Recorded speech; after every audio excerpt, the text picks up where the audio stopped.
बिस्मिल्लाहिर्रहमानिर्रहीम, अस्सलाम वालेकुम। लाइव डॉक्टर शाहिद मसूद के साथ मैं हूँ सुमेरा सलीम। नाज़रीन, सदर मुमलिकत आसिफ अली ज़रदारी साहब चीन के सरकारी दौरे पर हैं, जबकि हुकूमत ने अर्बन फ्लडिंग पर काबू पाने के लिए नए लाहे अमल और पॉलिसी तश्कील देने का फैसला किया है। मुल्क भर में हालिया तबाहकुन सैलाबी सूरत हाल पर वजारत मौसमियाती तब्दीली भी मुतहरिक है, जबकि दूसरी जानिब IMF के साथ मुज़ाकरात के तनाजुर में FBR को 2 हफ्तों में 1100 अरब रुपए इकट्ठे करने का चैलेंज भी दरपेश है। इसके अलावा भी दीगर मौज़ूआत पर आज हम गुफ्तगू करेंगे। स्टूडियो में हमारे साथ मौजूद है डॉक्टर शाहिद मसूद। अस्सलाम वालेकुम डॉक्टर साहब। डॉक्टर साहब, अक़वाम मुत्तहिदा में पाकिस्तान के जो मुस्तकिल मंदूब हैं, उन्होंने पाकिस्तान में होने वाले सैलाब के नुकसानात का जिम्मेदार भारत को करार देने हुए आलमी बरादरी से हिमायत का मुतालबा किया है।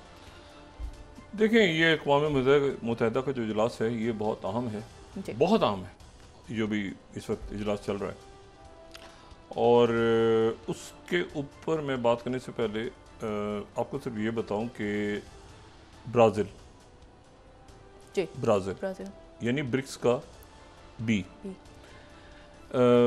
और उससे पहले भी एक बड़ा मुल्क साउथ अमेरिका का, उसके साबिक सदर जेर बोल्सोनारो, जिनको प्रेसिडेंट ट्रंप ने ये कहा था, एक बहुत तवील उन्होंने सोशल ट्रुथ पे थर्ड अगर हम देखें तो उन्होंने एक तवील मैसेज लिखा था प्रेसिडेंट ट्रंप ने, और उस पर ये उन्होंने 7 जुलाई को लिखा था। और ये ख़त मैसेज है या इसको ख़त कहें या जो भी इसको कहें, ये तवील मैसेज है। थर्ड सोशल ट्रुथ, उन्होंने कहा ब्राज़ील जो है एक टेरिबल थिंग कर रहा है। अपनी ट्रीटमेंट जो साबिक उनके सदर हैं जेर बोल्सोनारो के साथ जो मामलात हैं वो बहुत गलत हैं। मैंने इसको देखा है और दुनिया भी देख रही है। और ये जो है ये रोज़ बरोज़ कुछ भी नहीं हो रहा, night after night, month after month, year of the year. He is not guilty of anything except having fought for the people. I have gotten to know, मैं जानता हूँ अच्छी तरह से जेर बोल्सोनारो को, और वो एक स्ट्रॉन्ग लीडर है, अपने मुल्क से मोहब्बत करता है वगैरह वगैरह वगैरह, और टफ नेगोशिएटर है ट्रेड पर भी। और उसका इलेक्शन बहुत मतलब वो जो है वो जीतने जा रहा था बहुत ज़्यादा, लेकिन उसको पॉलिटिकल ओपोनेंट बना दिया गया।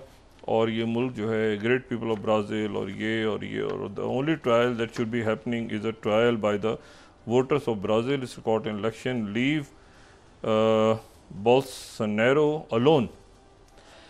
अच्छा, अब उसके ज़ाहिर है कि जो जेर बोल्सोनारो हैं ये ब्राज़ील के साबिक सदर, और ये 2019 से 18-19 में ये इलेक्ट हुए, और फिर उसके बाद ये 2022-23 में जो है ये 2023 तक ये रहे, पार्लियामेंट 22 में इलेक्शन हुआ था। तो ये प्रेसिडेंट ट्रंप के काफ़ी गहरे दोस्त भी, और फिर ये कि इनका वर्ल्ड व्यू काफ़ी हद तक प्रेसिडेंट ट्रंप को पसंद आता था, क्योंकि ये भी कोविड के ऊपर और वैक्सीन और ये भी जो राइट विंग की जो थ्योरीज हैं उसके ऊपर काफ़ी इनका ब्राज़ील के अंदर। तो इन्होंने एक मैसेज भेजा और मुकदमा चलता रहा, और बल्कि वहाँ के जो प्रेसिडेंट हैं लूला दा सिल्वा, उन्होंने जवाब में ख़त लिखा 9 जुलाई 2025 को। ये सेकंड अगर हम दिखाएं, और हिज एक्सेलेंसी ये ब्राज़ील की तरफ से उन्होंने ख़त लिखा, और उसमें उन्होंने लिखा डियर मिस्टर प्रेसिडेंट, ये अमेरिकन प्रेसिडेंट ट्रंप के नाम में ख़त लिखा उन्होंने। और उन्होंने कहा कि जेर बोल्सोनारो जो है वो मैं उनको जानता हूँ और बाकी मुल्कों को भी जानता हूँ। The way the Brazil has treated former president Bolsonaro जो है वो अपने दौर में उनकी बहुत इज्जत रही और वगैरह वगैरह, ठीक है ना। अच्छा, ये नहीं, ये जो ख़त है ना, मैं माजरत, ये लूला दा सिल्वा का ख़त नहीं है, ये वाइट हाउस का ख़त है। एक उन्होंने ट्वीट किया, एक ख़त लिखा, ये मैं माजरत, इसको मैं, ये उन्हीं का ख़त है, ये उन्हीं का ख़त है जो उन्होंने लिखा, ठीक है। प्रेसिडेंट ट्रंप ने एक सोशल ट्रुथ पे मैसेज दिया और एक फिर ये पूरा ख़त लिखा कि मैं उसको जानता हूँ, और ये ख़त जो है ये साथ ही उन्होंने उसको नीचे सोशल ट्रुथ के मैसेज के बाद एक ख़त भी लिख दिया। अच्छा, उसके बाद जो लूला दा सिल्वा है उनका जो मैसेज है वो फोर्थ, वो मैं अगली आपको स्लाइड दिखाता हूँ।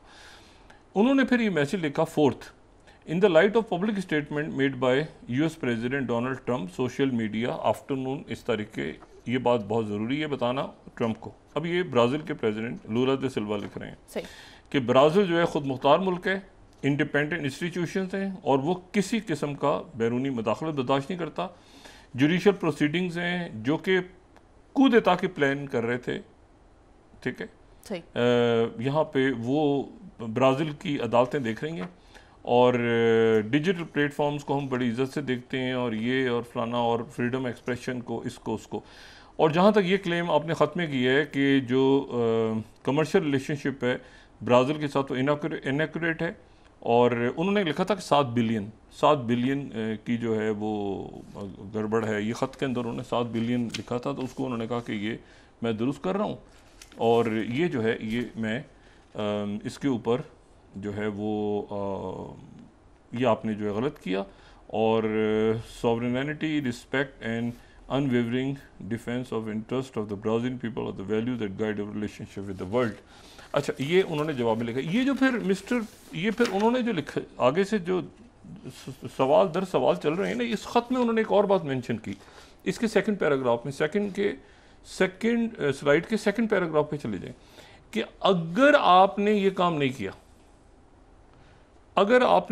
किया, इसके सेकंड पैराग्राफ को अगर देखें तो मैं 50% ड्यूटी लगा दूंगा ब्राज़ील पे। अच्छा, वजह उन्होंने कुछ और बताई कि ये आगे पीछे दाएं बाएं 1 अगस्त से मैं 50% जो है टैरिफ आयद कर दूंगा। तो उसका जवाब इन्होंने दिया ब्राज़ील ने कि भाई ऐसे हमारे अदारे, और उसके बाद जनाब ब्राज़ील पे 50% ड्यूटी आयद हो गई। भारत पे क्या हुई वो एक अलग इशू है, लेकिन उधर 50% ड्यूटी हो गई। भारत को, इंडिया को डिस्कस करते रहे, 50% ड्यूटी हो गई। और आज जनाब जेयर बोल्सोनारो को उनकी अदालत ने इस इल्ज़ाम में कि उन्होंने तख्ता उलटने की कोशिश की, मुसल्लह अफराद के साथ कत्ल करने की कोशिश की मौजूदा सदर लूला दे सिल्वा को, इमारतों को आग लगा दी उनके हामियों ने, और उसके बाद असले से फायरिंग की, सड़कें ब्लॉक की, कई लोग ज़ख्मी हो गए, और उसमें जो है उन्होंने फ़ौज को कहा कि आप आके इक़्तिदार संभालें। तो ये जो कूदेता की उन्होंने पूरी कोशिश की, तो उसके जुर्म में उनको 27 साल कैद बामुशक्कत की सज़ा अदालत ने सुना दी। 5 में से 4 जजेस ने ब्राज़ील के साबिक सदर, जिनके लिए प्रेसिडेंट ट्रंप कह रहे थे कि इनको रिहा करो, जिनके लिए वो कह रहे थे रिहा नहीं करोगे तो आप पे टैरिफ आयद होंगे, ब्राज़ील का ब्रिक्स का बी। अच्छा, वो जनाब उन्होंने आज 27 साल कैद बामुशक्कत की सज़ा दे दी। अच्छा, ये जो ये आप ज़हन में रखें कि इनकी सज़ा से पहले जो है वो इनको जब इलेक्शन में प्रेसिडेंट ट्रंप जीत गए, अच्छा ये जो है ना जेयर बोल्सोनारो, ये जब इलेक्शन हार गए तो इलेक्शन हारते ही अगले दिन फ्लोरिडा अमेरिका चले गए, और जब मुल्क में आग लग रही थी, इनके लोग हंगामे कर रहे थे और कत्ल करने की कोशिश, बाकायदा चीफ जस्टिस को और बाकी लोगों को कत्ल की कोशिश हो रही थी उनकी, तो उस वक्त ही अमेरिका में बैठे हुए थे। अच्छा, इनका ख्याल था मैं अमेरिका में रह जाऊंगा, लेकिन हुआ ये कि अमेरिका के लोगों ने इनको कहा कि बाइडेन इंतजामी आ गई थी, उन्होंने कहा कि आप जिस वीज़े पर आए थे वो तो डिप्लोमेटिक और सरबराहाने मुमलिकत का होता है, पीछे जो इलेक्शन हुआ है उसमें तो आप हार गए। तो इन्होंने कहा अब क्या करूँ, उन्होंने कहा आप दोबारा वीज़ा अप्लाई करें। दोबारा वीज़ा अप्लाई किया तो वो रिजेक्ट हो गया, और उसके नतीजे में ये ब्राज़ील लैंड हो गए, और लैंड होते गिरफ्तार हो गए। अच्छा, गिरफ्तार हो गए, मुकदमा चला तो उधर से ट्रंप आ गए, इलेक्शन जीत के ट्रंप आ गए। तो ट्रंप ने इनको कहा कि आपको जो है वो मैं अपनी इनॉग्रल में दावत देता हूँ। इनको दावत पे बुला लिया, पता चला इनका तो पासपोर्ट ब्लॉक है, इनका पासपोर्ट अदालत ने ब्लॉक कर दिया, ये वहाँ जा नहीं सके। प्रेसिडेंट ट्रंप और गुस्से में आए कि मैंने जिन लोगों को ज़ाती मेहमान के तौर पे बुलाया है उनमें से ये ब्राज़ील की हिम्मत कैसे हुई कि मेरे इनविटेशन के ऊपर ब्राज़ील जो है वो कह रहा है कि वो अदालत ने पासपोर्ट ब्लॉक किया हुआ है। तो ये मसला जो है ये ख़राब होता गया। तो अब बात यह है कि यहाँ से जो है ना वो मामला बिगड़ते बिगड़ते बिगड़ते बिगड़ते जो है वो, और बल्कि जो प्रेसिडेंट लूला हैं उन्होंने फिर एक और बयान दे दिया। उन्होंने इस दौरान एक बयान दिया, ये है पिछले महीने 13 अगस्त को, 10th गार्डियन कोट कर रहा हूँ। उन्होंने कहा, प्रेसिडेंट लूला ने कहा कि ट्रंप जो है अगर वो ब्राज़ील में मुकदमा चलता ना 6 जनवरी का, तो वो जो है वो मतलब उनका कुछ और सिलसिला होता। मतलब इस हद तक जो है ब्राज़ील ने रिएक्ट किया। अच्छा, अब ये जो है ये इनको हो गई ये 27 साल की कैद, ठीक है। यानी उसका मतलब ये हुआ कि ये जो है अगर 70 साल के हैं तो ये मोस्ट प्रॉब्ली इसको उम्र कैदी कहा जाएगा, या ये है कि इनकी पार्टी तो बहुत मजबूत है, अगले साल इलेक्शन है तो हो सकता है कि उस वक्त तक हालात डिफरेंट हों और ये जो है ये इलेक्शन जीत जाएं और फिर यानी। लेकिन एक ब्राज़ील की तरफ से बड़ा सख्त मैसेज गया है आज प्रेसिडेंट ट्रंप को, और प्रेसिडेंट ट्रंप को मैसेज गया कि आप जिनको छोड़ने का मुतालबा कर रहे थे उनको हमने जो है वो 27 साल कैद की सज़ा हो गई। अच्छा, ये जो लूला दा सिल्वा हैं जी, ये इससे पहले, ये तो अभी सदर बने हैं ना, इससे पहले 2 दफ़ा और सदर रहे हैं। ये ब्राज़ील के 2 दफ़ा सदर रहे हैं पहले। ये इस सदी का जो पहला अशरा था उसमें ये 2 दफ़ा 2 टर्म्स इन्होंने पूरी की हैं बतौर सदर, और फिर ये दोबारा इनका सियासत से बाहर चले गए थे, इनका कम्पेयर हुआ। तो वो जो जेयर बोल्सोनारो हैं वो आर्मी में रहे, फिर उसके बाद सियासत में, वो भी पार्लियामेंट का हिस्सा रहे हैं काफ़ी सालों से, लेकिन बहरहाल सदर जो हैं वो ये पहले भी सदर रहे हैं। और ये सदर जो हैं ब्राज़ील देखें ना, साउथ अमेरिका जो है अगर आप उसका नक्शा देखें उसमें जो है ना वो 12 मुल्क हैं, तो 12 मुल्कों में से 10 के साथ सरहदें मिलती हैं ब्राज़ील की। ब्राज़ील जो है अगर आप मैप यानी सवाए आप इक्वाडोर और चिली के सारे मुल्कों के साथ ब्राज़ील की सरहदें मिलती हैं, सारे मुल्कों के साथ। बोलीविया, पैराग्वे, वेनेजुएला, कोलंबिया, इधर उधर, सिर्फ 2 मुल्क ऐसे हैं जो उनके साथ उनकी ब्राज़ील की सरहदें नहीं मिलती। अच्छा, तो अब इसमें यह है कि इक्वाडोर और चिली, ठीक है, वो नीचे हैं, वो इस मैप पे भी नज़र आता, तो वो बहरहाल एनीवे। अच्छा, अब इसमें जो है वो यहाँ पर ये हुआ कि ये जो है ये कौन है लूला दा सिल्वा, इनका बैकग्राउंड बड़ा ज़रूरी है। ये जो पहली टर्म में ये इलेक्ट हुए थे, इनका बैकग्राउंड ध्यान में रखें। इनका एक ये भी ज़ाहिर है काफ़ी एज है इनकी, 70s में या लेट 70s में है कहीं। तो इनके एक पुराना दोस्त इनका, जिसके साथ यानी इनसे उम्र में बहुत बड़ी शख्स, उम्र में काफ़ी ज़्यादा, लेकिन ये कि ये उसके बहुत इनकी दोस्ती रही, और जिस शख्सियत के साथ इनकी बहुत दोस्ती रही उसका नाम है फिदेल कास्ट्रो, ठीक है।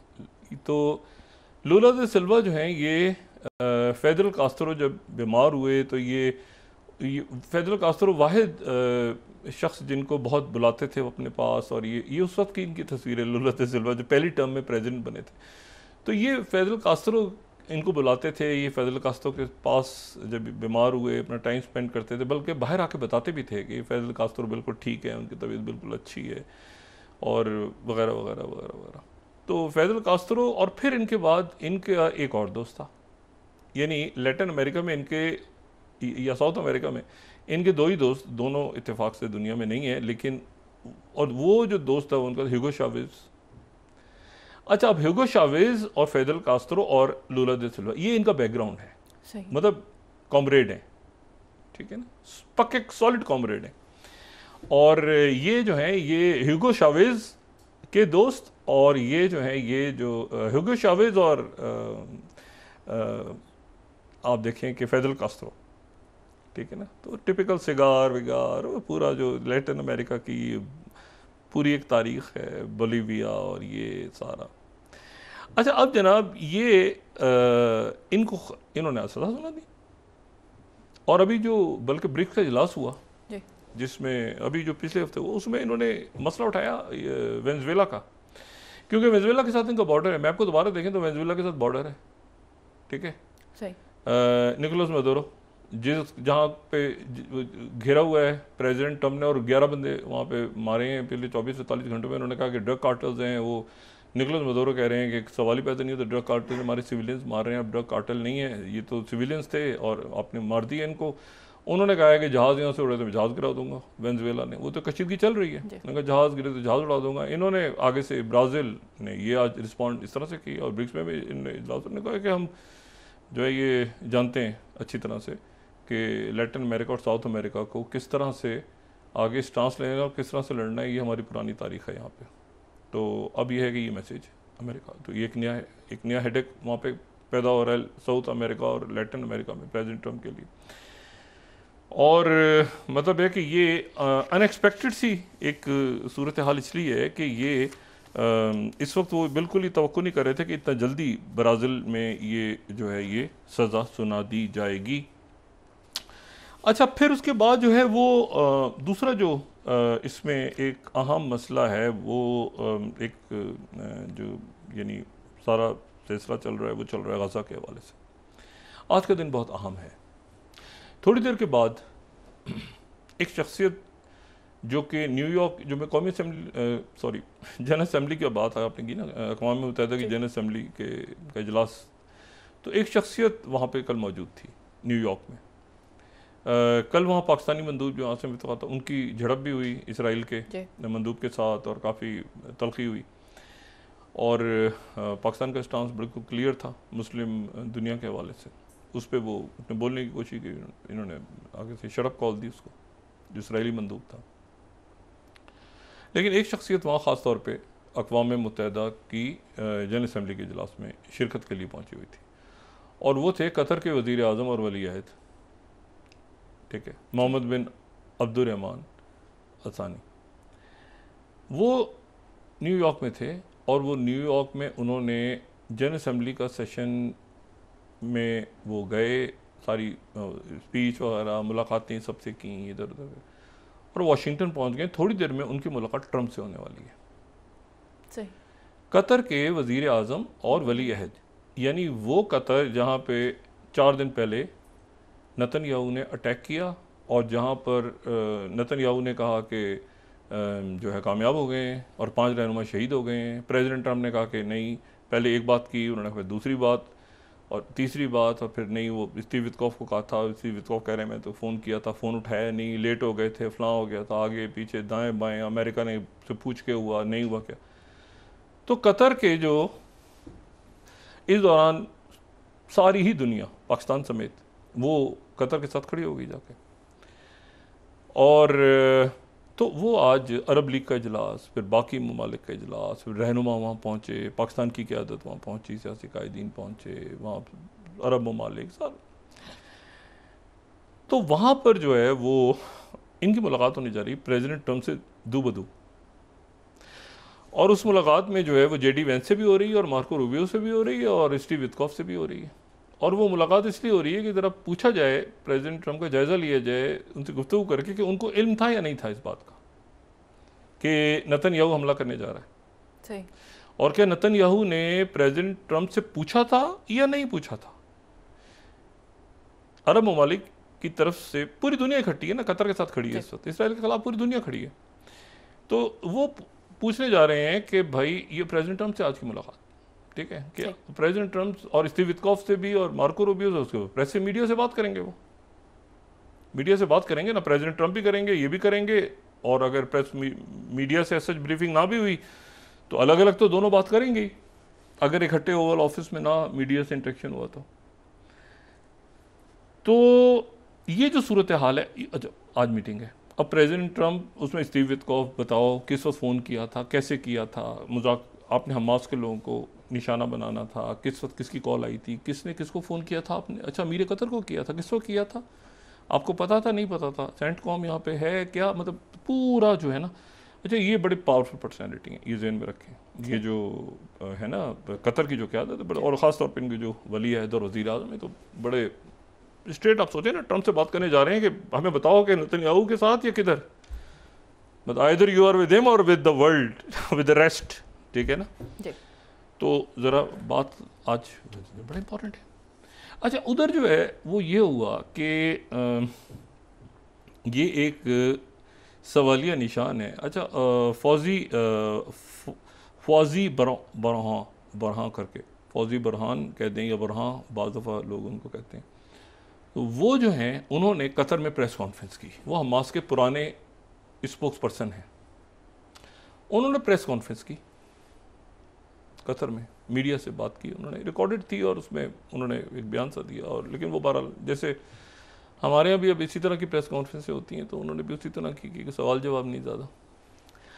लेकिन उसमें जो इम्पोर्टेंट बात उन्होंने की, तो वो जो है वो इम्पोर्टेंट बात उसमें ये की उन्होंने कि एक तो ये है कि हमारे मुज़ाकरात जारी हैं और हम अमेरिका से मुज़ाकरात के दरवाज़े खुले हैं और जारी हैं, और बिल्कुल, और हम अपनी कंडीशंस पे कायम हैं। और वो हमारी सारी शराइत वही शराइत जो स्टीव वित्कोफ ने रखी थी कि कैदी रिहा होंगे और ये रोमाली रिहा होंगे और फ़ौजें निकलेंगी और अरब ममालिक और अक़वाम मुत्तहिदा के मातहत जो है वो सारी सिक्योरिटी होगी और बाकी ममालिक भी आएंगे, अरसर नौ तामीर होगी, फ़लस्तीनी एक भी नहीं निकलेगा गज़ा से बाहर, और फ़लस्तीनी रियासत का ऐलान होगा जिसका दारुल हुकूमत मशरिकी यरूशलेम होगा।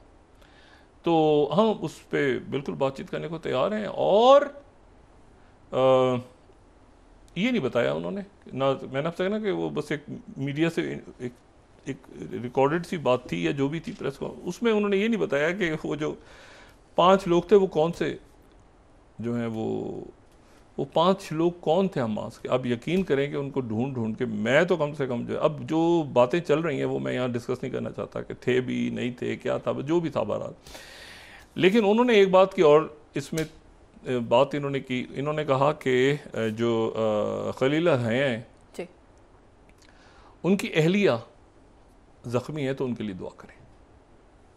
यानी उनके साहबजादे भी शहीद नहीं हुए। इस प्रेस मीडिया टॉक में उन्होंने कहा कि जो खलील अल हया हैं उनकी अहलिया कुछ ज़ख्मी हैं तो उनके लिए दुआ करें, बस ख़त्म।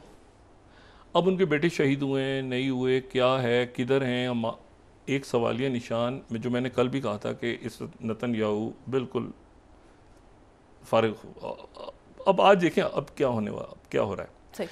दूसरी बात यह है कि कल अक़वाम में ये जो झड़प हुई है पाकिस्तानी मंदूब आसिम इफ्तिखार साहब की, ये जो इसराइल के साथ, इसमें इंटरेस्टिंग बात यह हुई है कि एक मामला वहाँ पे करारदाद पेश हुई जिसमें सख्ती से मजम्मत की गई कतर में जाहिरियत की, कतर पे हमले की। इसराइल का नाम नहीं लिया, लेकिन ये कि जाहिरियत और एक दोस्त मुल्क के ऊपर एक गाज़िबाना और ये वो सारा, वो करारदाद सिक्योरिटी काउंसिल ने मंजूर कर लिया, अमेरिका ने वीटो नहीं किया उस करारदाद को। बस ये कहा कि इसराइल का थोड़ा ज़रा अभी नाम इसराइल का निकालने में लिख देंगे जाहिरियत की, और जिस किसी ने भी किया उस पर लानत मलामत सब कुछ कर दें, बस ये। और कतर के हम अमरीका साथ खड़ा है और अरब दुनिया के साथ, और ये वो सारा इसराइल का नाम निकालते, जितनी लानतें भेजनी हम नाम लिए बगैर भेज दें।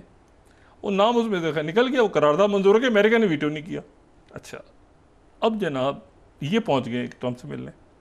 इससे पहले एक खामोशी से मामला तय हो गया कि आज एक वोटिंग होगी, आज एक वोटिंग होगी जन असेंबली के इजलास में, और वो वोटिंग जो है उसके ऊपर एक मामला तय हो गया है कि फ्रांस और सऊदी, इसका नाम रखा है न्यूयॉर्क डिक्लेरेशन। इसका तारीख में जो नाम याद रहेगा वो रहेगा न्यूयॉर्क डिक्लेरेशन के नाम से। और उसकी अहम तरीन कंडीशन ये होगी कि अक़वाम मुत्तहिदा के ममालिक आज जनरल असेंबली के इजलास में फ़लस्तीनी रियासत के हक में वोट देंगे। जर्मनी भी आगे है, और ये आज का जो वोट है ये फिर 22 तारीख को जो होने वाला सऊदी अरब और फ्रांस का जो इजलास है ये उसकी कंटिन्यूएशन में जाएगा, और उस दिन अमेरिका भी उसको वीटो नहीं करेगा। अमेरिका भी उसको वीटो नहीं करेगा। कंडीशन उसमें एक ये डाल दी गई है कि हमास के साथ अक्टूबर वाले हमले की भी सारी दुनिया मजम्मत करती है। हमास के 7 अक्टूबर के हमले की दुनिया मजम्मत करती है, लेकिन एक फ़लस्तीनी रियासत का क़याम जिसका दारुल हुकूमत जो है वो मशरिकी यरूशलेम होगा। ये इसके ऊपर आज वोटिंग होने जा रही है। ये है न्यूयॉर्क डिक्लेरेशन, इसके ऊपर वोटिंग हो गई, ये वहां चली जाएगी। दरमियान में वो बताने के लिए ये आए हैं, एक मुल्क ने अपने मुल्क में मौजूद सफीर को तलब करके कतर पे एहतजाज किया है और उसने एक मैसेज पहुंचा दिया अमेरिका को कि हम इसराइल के साथ इसराइल के सफीर को बुला के उसने एहतजाज किया उस मुल्क ने, और कहा है कि हम इसराइल के साथ अपने सफारती ताल्लुकात तोड़ने का सोच रहे हैं जी। हम इसराइल के साथ अपने सफारती ताल्लुकात तोड़ने का सोच रहे हैं, और वो है UAE, सही। मुत्तहदा अरब अमारात की तरफ से एक मैसेज है, एक खामोश मैसेज है कि हम अपने अब इसके ऊपर जो है वो उन्होंने जो है वो कतर ने UAE से कहा है कि आप अपना सफारत खाना वहाँ पे बंद करें जी। आप अपना मैं सिर्फ एक सेकंड कोट करके इसको 25 में कोट कर दूं। UAE said weighing Qatari request to close Emirati embassy in Tel Aviv over Doha strike, और फिर 24th gloves are off, Qatar pushes UAE to close Tel Aviv embassy, खत्म। अच्छा, इजिप्ट की तरफ से भी ये मैसेज आया, अब वक्फा लें कि हम वो जो मुआहदा हुआ था, और जॉर्डन की तरफ से भी ये है, और टर्की, सारे मुल्कों की तरफ से है, और उसका इजलास हो रहा है ये जो इतवार का दिन है, जो अरब ममालिक ने इजलास बुलाया हुआ ना, खुसूसी इजलास हो रहा है कि आज अगर वहाँ पर ट्रंप इंतज़ामिया इस बात को फाइनल नहीं करती तो अरब ममालिक उसके बाद जो लाहेमल है उसमें एक ये है कि सफारती ताल्लुकात तोड़ने का शायद सारे अरब ममालिक ऐलान कर दें, और चाइना, रशिया, यूरोपीय ममालिक, बाकी सारे। और तो आज प्रेसिडेंट ट्रंप ने, मेरा ख्याल है कि एक तारीखी फैसला उन्होंने करना है कि either you are with Netanyahu or you are with the rest of the world. Break के बाद डिस्कस करते हैं जी। नासिम वापस और विद द ह्यूमैनिटी, इस तरह कह रहे हैं जी। नासिम वापस आते हैं छोटे से ब्रेक के बाद।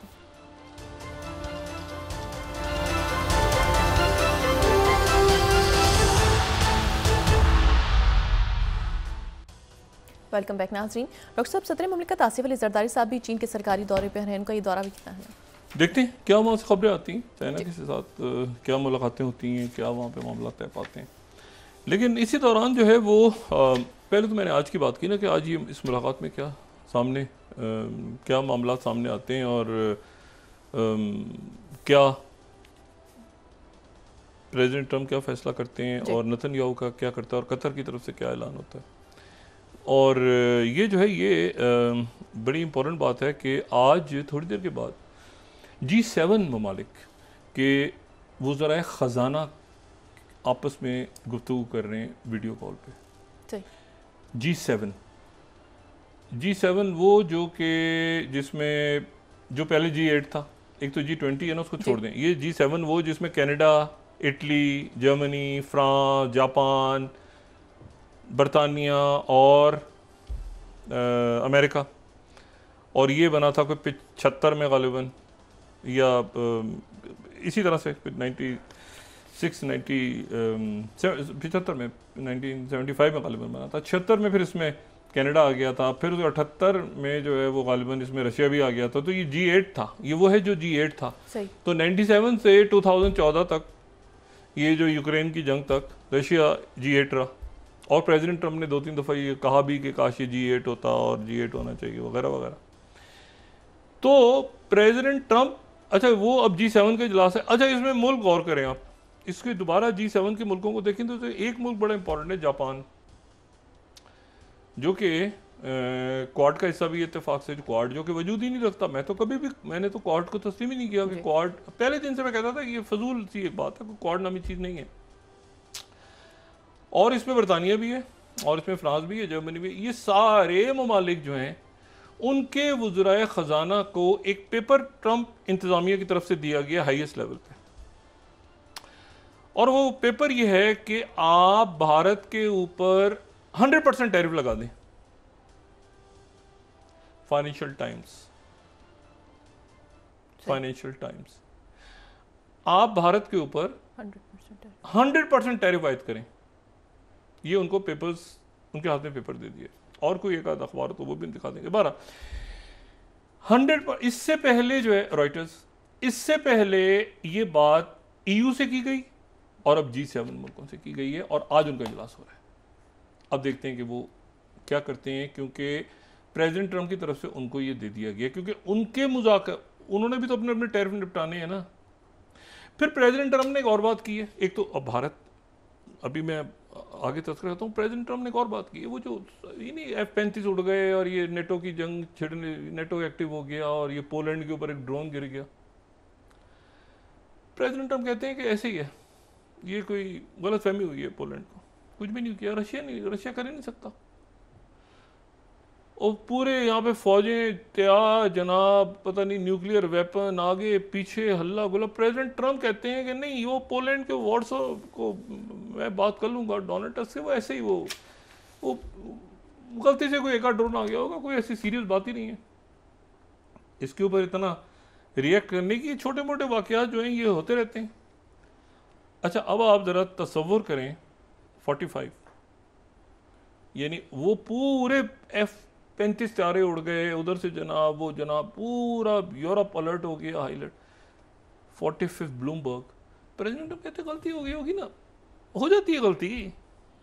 45 ब्लूमबर्ग जी, ठीक है, ब्रिज में भी मिस्टेक, क्या हो गया? वो तो पोलैंड ने रिएक्ट किया उसके ऊपर। 46 Washington Post, Poland tells Trump that Russian drone incident wasn't a mistake, ये गलती नहीं थी। ठीक है, यानी आप जरा अंदाजा लगाएं कि वो कह रहे हैं कि जो मतलब ये ऐसे ही है, मतलब गलती हो गई और मतलब गलती है, वो इतना कुछ संजीदा लेने की जरूरत नहीं है उसको। ठीक है, उधर एक हंगामा कोराम बपा था और RT रशिया तो देखे ना, उन्होंने फिर इसको Trump dismisses claims of Russian drone inclusion into Poland. तब ठंडे हो जाओ बच्चों, अपनी भी जगह बैठो, टैरिफ लगाने पे इंडिया पे गौर करो। वो सारा नेटो तो मैंने कहा ना बिल्कुल वो जो फारिग हो गया ना, उनको समझ ही नहीं आया कि क्या हुआ अभी। वो पूरा जनाब उन्होंने अपने थार्ड वार्ड ये वो सारे पता नहीं कौन कौन से सिस्टम्स अलर्ट कर दिए। रशिया जनाब उधर वो एक्सरसाइजेज हो रही हैं बेलारूस और रशिया की, उन्होंने सारा अपना सिस्टम कुछ नहीं, गलती हुई पुतिन ऐसे कोई एक आध कोई आ गया होगा, कुछ नहीं हो रहा, ठंडे हो जाओ। सही। अच्छा, एक तो ये मामला। दूसरा, जो नेपाल की सूरत हाल है जी, वो पेचीदा हो गई है मजीद। और पेचीदा क्या हो गई है, आप यूं समझें कि एक भारत, हमारा तो काम है मशवरा दें, पड़ोसी हमारा, और ये ध्यान में रखें कि भारत जो है इस वक्त उसको बहुत सोच समझ के, क्योंकि उनकी जो जेन-ज़ी के जो पूरे जो इनकलाबियों के जो रहनुमा थे जिन्होंने धड़ा तख्ता कर दिया है सारा का सारा, और जिनका मैंने हमने कल भी जिक्र किया तो बलिंद्रा शाह या वो जो खटमंडो के जो मेयर भी रहे, मेयर भी हैं अभी भी, और नौजवानों में बड़े पॉपुलर हैं क्योंकि वो रैप सिंगिंग और करप्शन, उनके जो सारे गाने वगैरह हैं ना वो एंटी करप्शन और एंटी एलीट, ये उनका इसलिए वो पॉपुलर हुए हैं नौजवानों में कि ये जो नेपाल की बदमाशी है जिस जो कि दौड़ गई, भाग गई, कुछ पकड़ी गई, कुछ मारी गई, कुछ भागते हुए पकड़ी गई, मारी गई, तो वो बदमाशी के खिलाफ जो कि उन्होंने वहाँ पे तहरीक उठाई तो धड़ा तख्ता हो गया सबका। अब जनाब वहाँ पर ये हुआ कि कल वो नाम आ गया दूसरा कि ये पीछे हट गए हैं थोड़े से, और ये वही हैं जिन्होंने ग्रेटर नेपाल का लगाया था, मैप वगैरह पूरा बनाया था, और ये बहुत इनका एक व्यू बड़ी क्लैरिटी के साथ है कि ये बिल्कुल ये इलाके जो हैं ग्रेटर नेपाल के। तो कल एक नाम आ गया था वो कुलमन जयसिंह का, कुलमन जयसिंह का नाम आ गया था, जो कि इलेक्ट्रिक नेपाल इलेक्ट्रिक कॉरपोरेशन के सरबरा, और जो जिनके बारे में भारत में ये था कि वो जो है वो ज़रा भारतीय मीडिया ही कह रहा था, वो कह रहे थे कि हम जो है वो उनके साथ हैं, ठीक है। लेकिन पिछले 24 घंटों में ये हुआ है कि वो जितने नौजवान थे उनके अंदर इस बात पे जो है वो इख्तलाफ पैदा हो गया कि ये जो साहब हैं कुलमन जेशिंग, इनको किस चक्कर में बनाए? ये तो इंडिया के लिए, ये तो इंडिया का मीडिया जो है इसमें खुशियाँ मना रहा है, तो उनका नाम विड्रॉ हो गया, सही, उनका नाम रेस से गायब हो गया। और दोबारा जो सुशीला कर्की हैं, साबिक चीफ जस्टिस उनकी सुप्रीम कोर्ट की, वो उनके ऊपर सब सारे नौजवानों का इत्तेफाक हो गया कि वही जो जिनका नाम असल में बलिंद्रा शाह ने रिकमेंड किया था सबसे पहले, वो जो हैं वो अगली अबूरी वज़ीर आज़म होंगी। अब मुज़ाकरात हो रहे हैं उन नौजवानों के, सदर उनके मौजूद हैं अभी, और उनके जो आर्मी चीफ हैं, वो आर्मी चीफ के जो मुज़ाकरात हैं वो नौजवानों से हो रहे हैं। सही। और नौजवान अपनी जो कंडीशंस हैं वो उन्होंने 2 कंडीशंस रखी हैं। एक तो ये कि ये बुरी वज़ीर आज़म होंगी, और दूसरा ये कि पार्लियामेंट को सरकारी तौर पर डिज़ोल्व करके और आइन अरसर नौ लिखा जाएगा नेपाल का। अच्छा, अब ये जो है ये आप जहन में रखें कि अगर ये फ़ैसला हो जाता है इस प्रोग्राम के ऑन एयर जाने तक, ये अगर फ़ैसला हो जाता है तो आज किसी भी वक्त, अभी इस गुफ्तगू के होने तक जो है वो वहाँ पे मुज़ाकरा जारी हैं, ये तो आज वो हलफ उठा लेंगी अबूरी वज़ीर आज़म का, आज ही रात को वो हलफ उठा लेंगी, क्योंकि कशीदगी बहुत ज़्यादा बढ़ गई है पूरे उस पूरे ज़रा पूरा ख़ित्ता हिला हुआ है कि वहाँ कोई सिस्टम कोई सेटअप ही नहीं है। और आज वो टूरिस्ट जा रहे थे, उनके ऊपर अटैक हुआ है काफ़ी ज़्यादा। कल प्राइम मिनिस्टर मोदी जो हैं उनका वो 2 साल 4 माह पता नहीं कितने दिन के बाद वो कल मणिपुर जा रहे हैं। जब से मणिपुर में तशद्दुद शुरू हुआ है उसके कोई 2 साल 4 महीने और कुछ दिनों के बाद वो पहली दफ़ा मणिपुर, मिज़ोरम, आसाम, ये जो 7 सिस्टर स्टेट्स हैं उनमें से कुछ रियासतों का वो पहली दफ़ा वहाँ जा रहे हैं आप। और ये जब ये हुआ था सारा वाक़या, तो मैं उसको समझ नहीं पाता था कि ये इंडियन प्राइम मिनिस्टर मोदी वहाँ क्यों नहीं जा रहे, क्या वजह है जो वहाँ नहीं जा रहे, या गवर्नर रूल लगा के सिक्योरिटी वो बढ़ता गया। मुझे मैं बिल्कुल बात चीज़ें समझ नहीं आती ना, जिद पकड़ लेता ना, नहीं अब जा रहे हैं मणिपुर 2 साल, यानी ये देखें ना, कुछ चीज़ें तो आपको फ़ौरन संभालनी चाहिए ना। सिक्योरिटी का मसला है, कबाइल लड़ रहे हैं आपस में, अब जाएं बिठाएं, कोई पंचायत करें, उनको ठंडा करा के रखें पेश। तो उसके बाद बांग्लादेश में भी चेंज आ गया, उसके बाद वो 7 सिस्टर्स पूरी दुनिया में गूंज रही हैं, फिर वो, और अब नेपाल आ गया, अब वो मणिपुर जा रहे हैं। वो मुरीन न्याजी मरूम का शेर है ना, हमेशा देर कर देता हूँ मैं जी। और ये जो नेपाल में हुआ है इसके ऊपर भी तो एक है ना कि वक्त करता है परवरिश बरसों, वक्त करता है परवरिश बरसों, हादसा एकदम नहीं होता जी। तो अब ये बात जो है, ये जो कुछ नेपाल में हुआ है, तो अब नेपाल में वो वज़ीर आज़म आके, और देखें मुझे नहीं पता कौन, ये किसकी थ्योरी थी, क्या थी, 2 फ्रंट 2.5 फ्रंट, और इस तरह की बातें जो है ना वो करनी नहीं चाहिए। क्योंकि अगर हम देखें इस वक्त तो हमारा पड़ोसी है, और जाहिर है कि पूरा ख़ित्ता में तो भारत की जो बॉर्डर्स हैं, तो अगर हम भारत के लैंड बॉर्डर्स को देखें, तो अगर हम ये मैप दिखा सकें, तो भारत की जो लैंड बॉर्डर्स हैं वो तो देखें ना, जिन मुल्कों के साथ मिलते हैं, तो वो मुल्क जो हैं वो तो आप ज़रा देखें ना, कौन कौन से मुल्क हैं जिनके साथ उनके लैंड बॉर्डर मिलते हैं भारत के जी। पाकिस्तान जी, चाइना जी, नेपाल, भूटान, बांग्लादेश, और 7 सिस्टर्स को लें तो म्यांमार, इनके साथ लैंड बॉर्डर्स हैं। पाकिस्तान, चाइना, नेपाल, भूटान, बांग्लादेश, म्यांमार और भूटान। अब मुझे पता, और समुद्री अगर उसमें ले लें तो फिर वो म्यांमार और बांग्लादेश और श्रीलंका के साथ, और पाकिस्तान के साथ भी समुद्री तो मिलते हैं बॉर्डर। मैं लैंड बॉर्डर्स की बात कर रहा हूँ। और फिर जो है वो श्रीलंका नीचे, तो उनके साथ, और फिर मालदीव नीचे दूर है, लेकिन अभी तो लैंड बॉर्डर। तो मुझे ये बताएं, मैं तो सिर्फ इसलिए कहता हूँ कि ये इस्तेलाह उनकी तरफ से निकली है।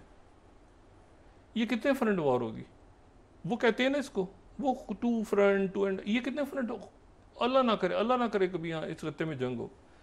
इस तरह की। लेकिन ज़रा उनके स्ट्रेटेजिक जो थिंकर्स हैं, बाकी लोग हैं, मुझे इस नक्शे को देख के बताएं कि कितने फ्रंट वॉर होगी।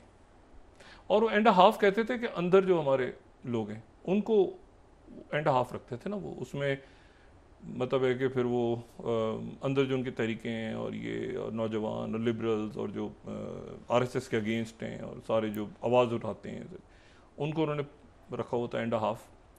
तो ये तो कितने 6 हो गए, 7 हो गए, कितने हो गए, कितने फ्रंट। ये तो देखें, ये पूरी की पूरी जो स्ट्रेटजी है ना, लॉन्ग टर्म स्ट्रेटजी, वो दुनिया की तब्दील हो रही है, मुल्कों की भी तब्दील हो रही है। कौन से ब्लॉक्स हैं, कौन से, पहले तो मुझे वो शख्स, मैं जरा कल बताऊंगा वो कौन आदमी था जिसने 2.5 फ्रंट की थ्योरी पेश की थी कि भारत की अगली जंग जो है ये पहले उन्होंने कहा 2 फ्रंट होगी, फिर उसके बाद 2.5 फ्रंट होगी, अब तो फ्रंट, अब ये कैसा है, ये क्या है, क्या कौन सा पड़ोसी, म्यांमार, बांग्लादेश, भाई नेपाल, वो अननोन्स, यानी अननोन, ठीक है ना। वो उनके जो आर्मी चीफ है वो नौजवानों की क़यादत नाम दे रही है कि ये वज़ीर आज़म नहीं होंगे, ये होंगे और आइन तोड़ेंगे, आइन नया बनेगा। अच्छा, अब बात ये है, और चिकन नेक के दरमियान में रख से बिस्मिल, वो परिंदा मरा हुआ जो तड़प रहा होता है मरने से पहले, वो जो उसका जो रक्स है। अच्छा, तो बात यह है कि उसको ज़िबा कर दिया जाता, बड़ा एक तकलीफ दे, लेकिन पता नहीं ज़हन में क्यों आ गया तो चिकन नेक का सुन के। इशू ये है कि इसको एक लॉन्ग टर्म स्ट्रेटजी की बाहर अरसर नौ दोबारा नेपाल जो है, मैंने आपसे पहले भी बात की कि ये पॉसिबल नहीं है कि ये वाक़यात, देखिए वही है ना, वक्त करता है परवरिश बरसों, हादसा एकदम नहीं होता। इसके ये इवेंट्स डेवलप हो रहे होंगे ना, क्या सिचुएशन है ग्राउंड पे, तो सफारत खाने, इंटेलिजेंस, ये क्या रिपोर्ट, ये नेपाल में आपका ख्याल से रिसर्च एनालिसिस विंग नहीं था, नेपाल में नहीं था तो फिर कहीं भी नहीं था पूरी दुनिया में। मुझे बताएं कि वहाँ से कोई असेसमेंट रिपोर्ट आ रही थी या नहीं आ रही थी कि ऐसे होने जा रहा है, ऐसे होने जा रहा है, या अचानक ये पूरा नेपाल धड़न तख्ता हो गया, उधर से वो बांग्लादेश हो गया, उधर से म्यांमार, उधर से जापान का दौरा किए। जापान अभी मीटिंग में शरीक है, जापान चाहे अमेरिका को ना कहेगा 100% टैरिफ लगाने पे, उसे मुआहदा करके आए। ओ भाई, अपने मामला ठीक करें, हमारी खिदमत हासिल करें, हम मशवरा दे देते हैं, हम दे तो रहे हैं मशवरा। देखिए ना ये तो हमें बताएं, ये 7 सिस्टर में कल जा रहे हैं, नो कमेंट्स। मैं अब आप यकीन करें कि जो समझ नहीं आती ना बात चीज़ें, टेस्ट के जो मैं बात भी, वो इंडिया की फॉरेन पॉलिसी है, और उनके और जयशंकर ना वो बात करते हैं, ना वो सामने आते हैं, ना वो कुछ बताते हैं कि क्या हुआ है क्या नहीं हुआ, ये G7 क्या कर रहा है, ये भाई उधर से वो EU क्या कर रहा है, उधर से ये क्या कर रहा है, नेपाल में क्या हुआ है, उधर क्या मतलब क्या हो क्या रहा है, कोई मतलब। बहरहाल वो एक पूरी मुल्क तो बड़ा है, तगड़े लोग हैं सारे, इतना बड़ा मुल्क है, बड़े ज़बरदस्त लोग हैं, लेकिन एक जो होता है ना अजीब जगह पे खड़ा कर दिया, बाई स्टैंडर नहीं होते। ये पूरी दुनिया में एक खेल हो रहा है बहुत बड़ा, एक पूरी शतरंज बिछाई जा रही है, वो बाई स्टैंडर कोने में जो इतना बड़ा मुल्क है, 1.25 अरब 1.5 अरब का मुल्क है, उसको एक बाई स्टैंडर के तौर पे खड़ा कर दिए। तो मेरा ख्याल है इंडिया के जो लोग हैं वो थोड़ा सा गौर करें खुद, वो कर भी रहे होंगे यकीनन, लेकिन ये है कि ये बड़ी एक अजीब सी बात है कि वहाँ पे नेपाल में पूरा पॉलिटिकल सेटअप चला गया, और नेपाल लैंडलॉक, सारा डिपेंड ही इंडिया पे करता है वो, यानी नेपाल बिल्कुल आप समझिए ना कि, और वो ये कितने फ्रंट कैसे कवर होगा सारा, वहाँ से लोग इनखला सारा, और वो तो पहाड़ों पे, वो पीछे तो हिमालय है, तो एक ही रास्ता है उनके पास इंडिया का, यही। तो बहरहाल अब यह है कि वो बॉर्डर्स बंद करेंगे तो फिर उसके बाद मसला होगा, बॉर्डर्स अगर नहीं बंद करते तो मसला होगा। तो एक स्ट्रेटजी प्रॉपर एक होता है ना कि आप ऑल पार्टी कॉन्फ्रेंस या बाकी मुखालफिन को भी आगे पीछे डिस्कस करके कि भाई ये कैसे है, और 2-4 लोगों के इस्तीफे तो ले लेने चाहिए थे इनको अभी तक, कि आपको पता नहीं है कि ये कैसे हो रहा है सारा, लेकिन वो भी नहीं हो रहा। तो अब देखते हैं, दुआ करते हैं हम कि भारत ये सारा खिता खैरियत से रहे। लेकिन मैं सिर्फ उस 2 फ्रंट वाली बात पे हैरान हो रहा था कि ये 2 फ्रंट कैसे इन्होंने सोचा हुआ था, ये तो पूरा खिता ही कंटेन हो गया है। जी बहुत शुक्रिया डॉक्टर साहब। नाज़रीन, इसके साथ ही आज का प्रोग्राम अपने इख्तिताम को पहुंचा। मुझे सुमेरा सलीम को इजाज़त दीजिए, अल्लाह ने के बाद। जी डॉक्टर साहब। इस दुआ के साथ कि जी आज कोई अच्छी खबर आए। ये जो प्रेसिडेंट ट्रंप के साथ मीटिंग हो रही है कतर के वली है, तो वहाँ जंगबंदी के हवाले से बाकी हवालों से खबर नहीं आती, तो फिर वो दूसरी तरफ वो तो न्यूयॉर्क डिक्लेरेशन के ऊपर काम हो रहा है तेज़ी के साथ, और उसमें जो है वो वहाँ पे अच्छा मैं जाते जाते सिर्फ 26 कोट करके और फिर प्रोग्राम का ख़त्म करता हूँ कि इजिप्ट ने भी सिग्नल दे दिया है, 26 ये इसराइली मीडिया कोट कर रहा है कि इजिप्ट ने भी सिग्नल दे दिया है अपनी टाइस को कूल करने का कतर के ऊपर हमले के बाद। देखते हैं कल तक हालात किस तरह जाते हैं। अपना दोस्तों रिश्तेदारों फिर नवा के लोगों का सब ख्याल रखिएगा। अल्लाह हाफ़िज़।